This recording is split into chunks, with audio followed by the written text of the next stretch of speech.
And hello, everyone, and welcome back to NXT Losos, the weekly NXT post show here at BC WrestlePod. My name is Mikey, and join with me, as always, is Mr. El Blanquito, the Pleat Father himself, Kilt. Yeah, so this is gonna be an easy episode to go. So I'm actually gonna pass it over to El Blanquito to get us started, and I will be back, y'all. I gotta go deal with something real quick. I'll be back in 10, 15 minutes. So it is the Blanquito show for a little bit. Thanks, Kilt. Love you. Bye. Okay, so while Mikey takes care of that, let's start over. Hello and welcome everyone to NXT Loso. I, of course, am Pleat Father, here currently to entertain you, to censure you, as we are the sexiest NXT review show, even though I am a fugly creature of proportion. Let's go down the list of stuff. You can follow us pretty much anywhere on social media, on your favorite streaming sites, YouTube, Kick, Twitch. We're on Blue Sky, Threads, Instagram, Facebook, TikTok, I believe. Maybe X, I think. I have no idea. I forget about X, sorry, we're not on X. We're on Twitter. Fuck you, Elon. I think I'm deep enough to start cussing. Anyway, fucking around. You'll see there's a Kofi bot that'll post every so often in chat. So if you feel like donating to us, please do. Pay-per-views and streaming services cost a ton. I had to cut out ESPN just so that I can save money. God, what else is there? There's also, you can get our fourth wall merch, as you see here, and my sexy NXT Loso shirt. Love that thing. Gosh, we're here twice on Wednesdays, Thursdays, Fridays, and I believe sometimes Saturdays when Mikey hauls my unfortunate soul into the building for review. Excuse me. I need to mute something because it's distracting me. Anywho, there's a lot to go over tonight. There's a lot that we got to see, a lot that we didn't get to see. Unfortunately, I was not in the house because I had no money to drive over there, and I just did not feel like going. I was so tired yesterday, which is a blessing I didn't go. Okay, I'm not. Yeah, I didn't put invisible. I put do not disturb. Sorry, I keep hearing things in my ears, and I'm like, I'm going to fight someone. I'm going to fight someone. I'm going to fight someone. I'm going to put you right here. Oh, sorry. I'm spreading the word of NXT Losos everywhere as we get started. All right. First off, we have Grayson Waller. Where the fuck have you been? Like, seriously, this man, he wants to come drop a pipe bomb, but like, it sounds like a little whiny bitch to me. Now, granted, he did say a lot of truth there, though. The men's division isn't as strong in NXT as the women's, but you can say that about the main roster too, because main roster is weak as shit. The strongest people that you have on there is freaking Obafemi. Trick is doing good. LA Knight needs to get his push. We have babyface solos now, which is interesting to say the least. More like antagonistic. Whatever. You got Royce Keys in there that are finally showing off, but they got people that they brought up and hyped up and then disappeared. Like freaking Jordan Grace disappeared after her injury before WrestleMania and has been chilling at home.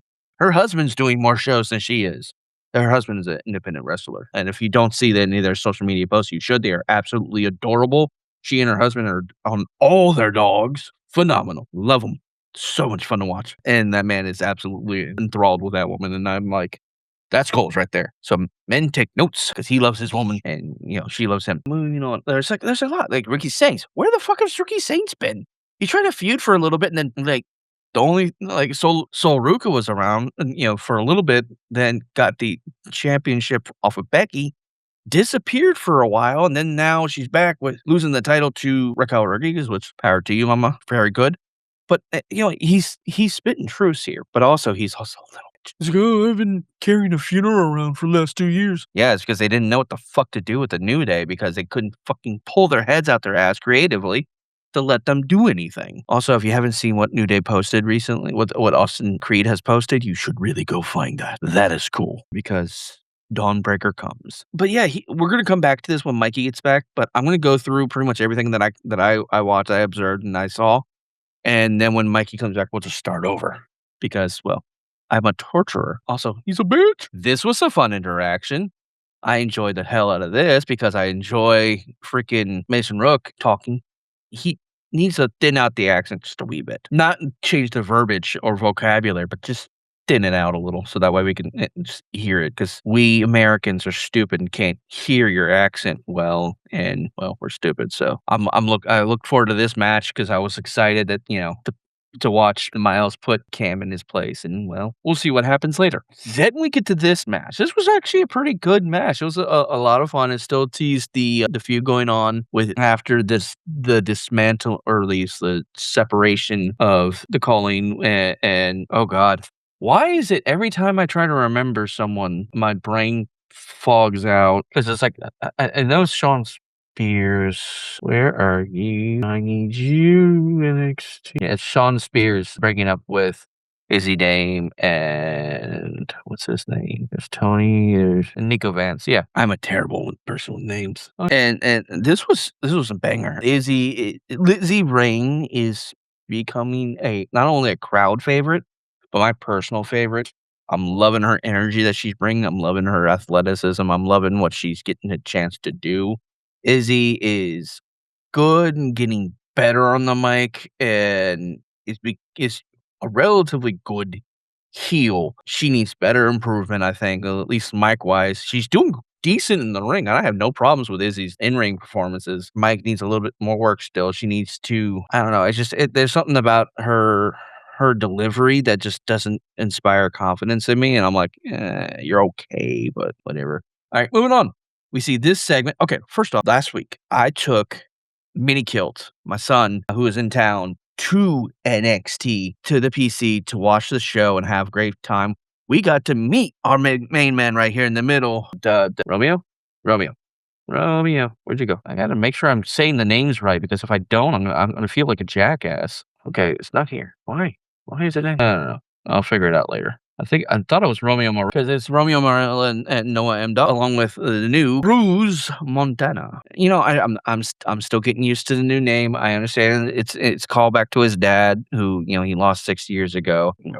I'm hoping I'm hoping if it's good for him. Honestly, they could have added Cruz. They could have made him Cruz Santana. That would have been great. I thought that would have been fine. But you know what? If he wants to be Cruz Montana, I'm gonna follow him with that.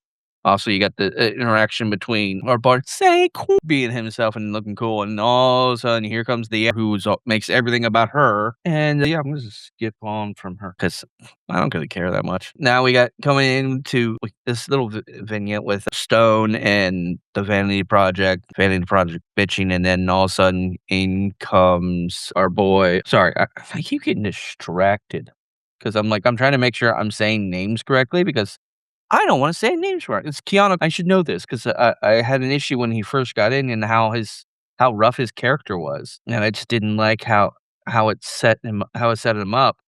But I'm also very concerned because he came in chill as all get out, and I'm like, "Ooh, no, no, that's scary. That's a scary man. Scary man's calm, that's scary enough. Alright, we're good." I'm excited to see this next week. That's gonna be fun. We'll see what's going on with that. Then we have Dad, and I will call her mommy now because she's beautiful, amazing. Yes, Jada. Anyway, these two in a tag team match against little pets.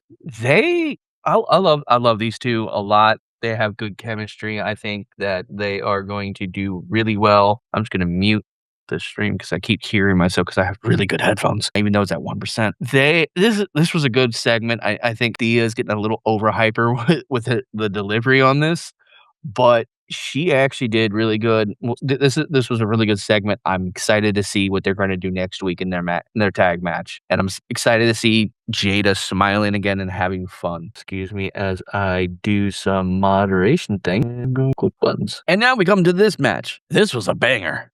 This was a lot of fun. This was so back and forth, back and forth, back and forth, and then in the end, it just solidified it, which gave our boy Miles Bourne the win, which means him and Tavian Heights get to go next week to go against the Vanity Project boys in for their titles. Hopefully, this makes Miles a double champ. I want this. I love this. But also, our boy Mason Rook gets his lick back on Cam Hendricks, who's probably now 34.6%. Fucking dumb shit. But anywho, Vanity Project jumps in and Miles in the ring, and well, that we see how that worked out. Of course, I yawn when the biggest bore shows up on my screen. Freaking Tristan Angels can just shut up. Fucking sheep farmer. Chill the fuck out. You ain't that special.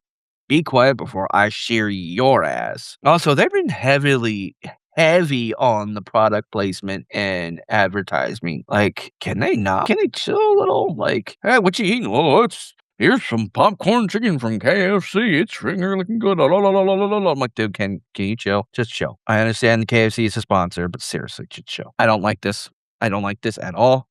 Not that I don't like Bronco doing his thing and getting up, but I don't like this split up. This is a nasty, dirty split. This is almost as bad as when they split Soul and Zarya.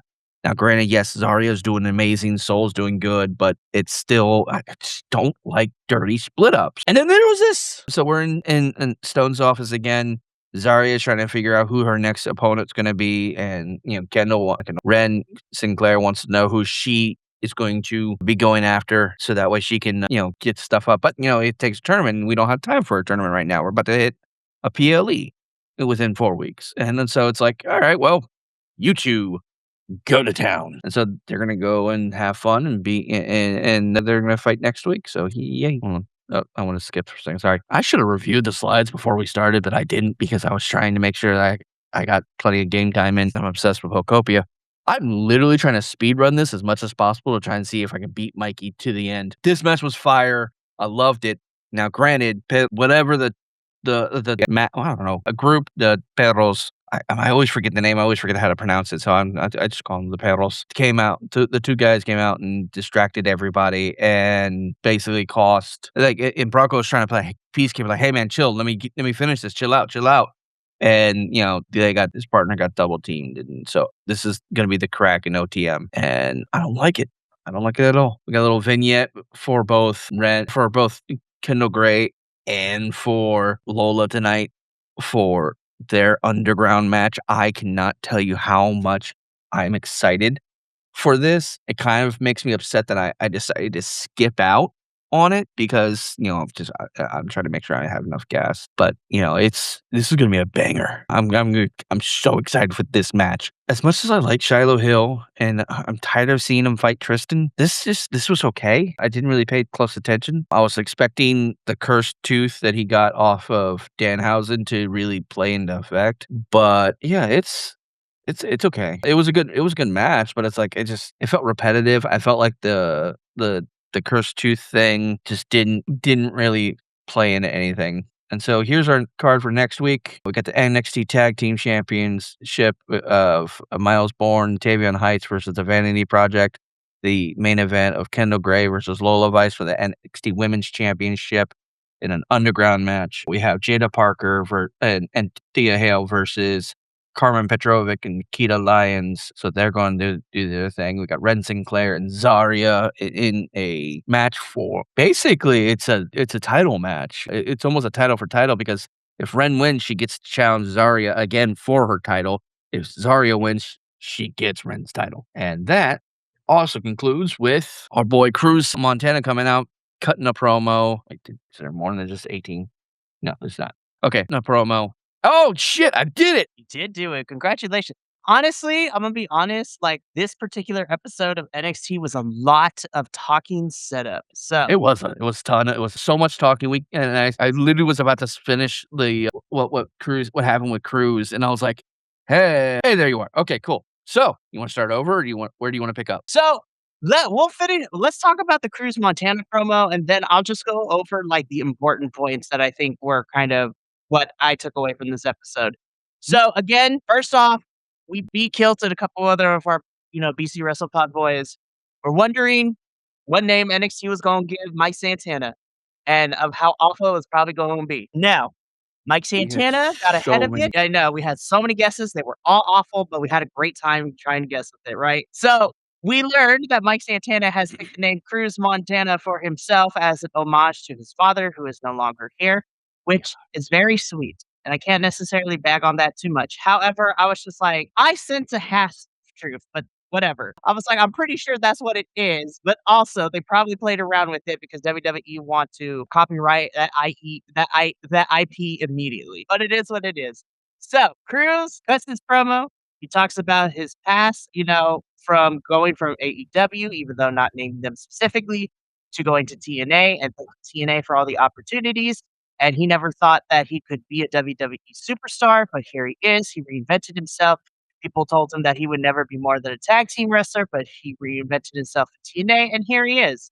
And so he's coming for the top spot, which is great. Love that because honestly, this men's division in NXT kind of needs a little bit of a shot in the arm, a little bit now that we have a lot of our folks like Javon and Oba and Mello and like all the guys that were holding it down over the last year now back up on now over on main roster. Cruz is interrupted by Tony, who agrees with Cruz, except for the fact that the top spot is taken by him.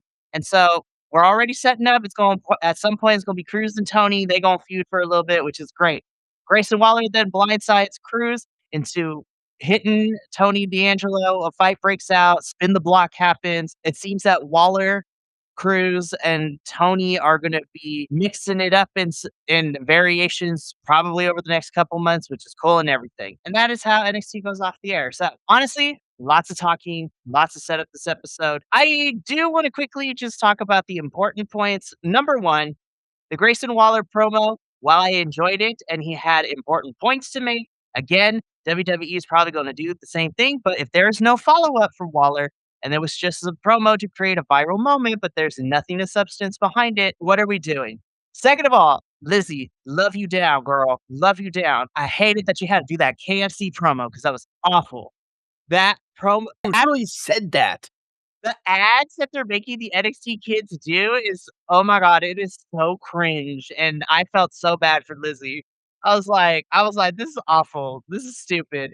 And, I mean, NXT had it they've had the ads on their mats before, but, like, that was shoehorning in this KFC ad. I'm like, "This ew, I hate it." Let's see, what else? I don't think they're going to win, but I would love for Tavion and Miles to beat the Vanity Project next week, but I highly doubt it, so I don't think it's gonna happen. I'm glad that we're finally, progressing the Mason Brook and Cam Hendricks feud because we had to put a pause on that for a little bit. So I'm glad that we're picking it back up. Let's see. I'm really hoping we are officially done with the feud between Tristan Angels and Oh Shiloh my Hill fucking god, yes, please. because I thought we were done and over with it, like back at Great American Bash, but apparently not. So I don't know I if you hope that. sorry to Go ahead. interrupt. I don't know if you how much of what I said about that you heard, because I don't know how close you were. I love watching Shiloh wrestle, and I love his matches. The tradition angle is done, it's over with, it's overused. I'm exhausted from it. I wanted to see something happen with the cursed tooth. Nothing did. And I'm like, I'm telling you, man, the the follow-up fuck? is no follow-up is always WWE's biggest thing that hurts them is because they do these things, but not even like a small follow-up, but it is what it is. But I really hope we're done with Shiloh and Tristan. That way Tristan can go on to do something else and Shiloh can do something else. Like we're moving on from all of this. Hold on, I want one more thing. You know what I'd like to see? I would like to see Elio LaFleur and Tristan in a hair versus mask match, just so he can shave Tristan bald. That would be hilarious. And hopefully when Elio is back from injury, we can. Oh, that's why we haven't seen him. Yeah, that's why he had to give up the men's speed title because he was injured. So unfortunately, that's why we have Lexus King as champion right now. But it is what it is at this point. But you forget that because we don't really see the men's speed title being defended. Like it's crazy. Yeah, shit.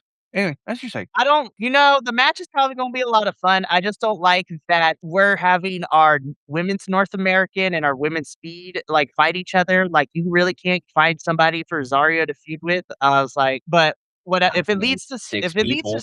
yeah, I was like, there's a whole entire roster. I love the Jada and Thea team up. They are a cute friendship duo, and I love it. And I'm excited to see them put belt to ass to Nikita Lyons and Carmen next week, which is going to be fun. So, see, that's okay with me because it's not just Jada and Natty fighting again, but now you have Thea in the mix. And so, honestly, I'm kind of here for it. So, that's fantastic. Let me see. What else is there that I wanted to talk about? Calm Keanu Carver scared the bejesus out of me because he about to fuck EK up next week. And it's kind of going to be epic. Not going to lie. Let's see. Anything else that's important to talk about? We're setting up more. I'm calling it now. I think Kendall retains next week in the underground match because I do think Lola is getting called up. It's possible. She might actually like, the only thing I can think of is if she doesn't go in main roster, she goes full-time AAA. I mean, that could be cool too, but I think she's getting called up to main roster because I mean, she dropped the NXT Women's title to Kendall. And then this past weekend, she and Mr. Iguana dropped the titles to Laredo Kid and like at the Triple A show this past weekend. So I need to go back and watch that because I didn't watch it. it's on YouTube, and it's like 2 or 3 weeks of the special, which is gonna basically, they're building out the rest of summer so they can take us to Triple Mania coming up in September, so it should be Yeah, fun. well, you have And Triple then Mania, but you also have Worlds Collide for Heatwave. you have that Triple A show as a part of Heatwave, and then you have Worlds Collide Chicago, alright, after Triple Mania too, so that's interesting. But yeah, Yeah. that's pretty much NXT. Lots of talking, lots of setup. It seems that next week is gonna be more action oriented, which I'm okay with, but yeah, this was a pretty, I don't wanna say it was I don't wanna say it was inconsequential, but this was a lot of setup, and the pay-per-view is not for, like, another 4 weeks. So, Yep. we'll see what happens. But yeah, that's gonna be it for us here at NXT Losos. We will be back same time next week to cover another episode of NXT. But as far as what we have coming up for the remainder of the week, here in about 2 hours, me and Papa Oso will be talking about some CMLL as we talk about the beginning rounds of which is the big tournament in CMLL. We're also going to preview and talk about it because we're gearing up for the World Grand Prix down in Mexico, which is going to be fun. And tomorrow night is another doubleheader where first, Benny and I at 6 p.m. Pacific Standard Time will be talking about Mystery Wrestling 27. And then I will be back at 7:30 p.m. Pacific Standard Time to cover Progress Chapter 196 Geo. So that's going to be a lot of fun. Where we saw the in-ring return now that she's officially a free agent of Nikki Storm, formerly known as Nikki Cross. So that was really fun to see her back in a wrestling ring. And then Friday we have our TNA post show, and then Saturday and Sunday is our big thing. Both nights we will be going live, doing a live watch along for SummerSlam. So that's going to be interesting to say the least. We got to get up on out of here though, but thank you so much for tuning in, and especially thank you to Kilt for holding down the show where I dealt with what I had to deal with. So I appreciate team. I And that did is the what thing, and I did it did well. you did it well. I can't I wait to gotta make tell you it something. the Oh, yeah. I have to tell you. There's something I gotta tell you about intros. I'll tell you after. okay. Because it's For sure. hilarious. I have to tell you about it. It's great. It's All stupid, right. but it's I great. cannot hear it. But let's get up on out of here. Thank you so much from all of us here at BC WrestlePod to you at home. Remember, take care of yourself and love one another. Stay iconic, and more importantly than anything, you always deserve to finish your story. I'll see you in a little bit for CMLL, but until then, and until next time, peace. Thank you so much for tuning in to another Vibe Tribe production. What's gonna happen next time? Well, you're gonna have to tune in to find out. But until then, remember, take care of yourself, love one another, and as always, make sure that you keep the good times rolling. Thank you for being here, and we'll see you next time.